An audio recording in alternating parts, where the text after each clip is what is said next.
राज्यात हेल्मेट सक्ती केल्यानंतर नागपूरकरांची काल तारांबळ उडालेली बघायला मिळाली। काल नागपूरकरांवर हेल्मेट बाबत कारवाई करण्यात आली। नागपुरात सोमवारी अनेक ठिकाणी ट्रॅफिक पोलिसांनी नाकाबंदी करत जवळपास 7263 वाहन चालकांविरुद्ध कारवाई केली आहे। विशेष म्हणजे या 225 पोलिसांचा देखील समावेश आहे। कारवाई दरम्यान अनेकांचे खटके देखील उडाले। प्रत्येक वाहन चालकाकडून 100 रुपयांचा दंड काल वसूल करण्यात आलेला आहे।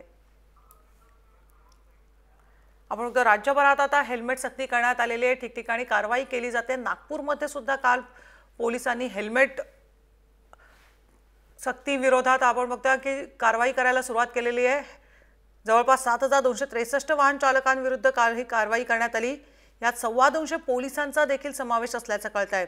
त्यामुळे ट्रॅफिक पोलिसांनी ठिकठिकाणी नाकाबंदी केलेली होती काल, त्यामुळे नागपूरकरांची चांगलीच तारांबळ उडालेली बघायला मिळाली।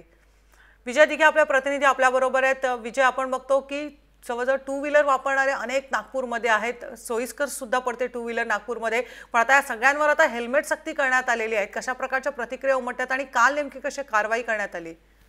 काल नागपूरच्या सर्वच चौकांमध्ये ही कारवाई झालेली आहे आणि एकंदरीत 7263 वाहन चालकांविरुद्ध ही कारवाई करण्यात आली। एकंदरीत जनतेचा फार रोष होता, कारण अनेक प्रश्न आहेत की ज्याच्यामुळे अपघात होतात।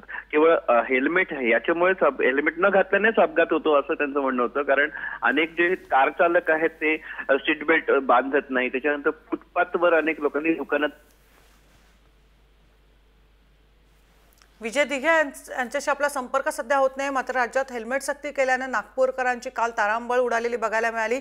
काल अचानकपणे ट्रॅफिक पोलिसांनी जवळजवळ नाकाबंदी करत ह्या टू व्हीलर्सवाल्यांना पकडलं, यांच्याकडनं चांगला दंड वसूल केला। जवळजवळ 7263 वाहन चालकांविरुद्ध काल कारवाई करण्यात आली आणि विशेष म्हणजे अगदी पोलिसांची सुद्धा यामधून सुटका झालेली नाही।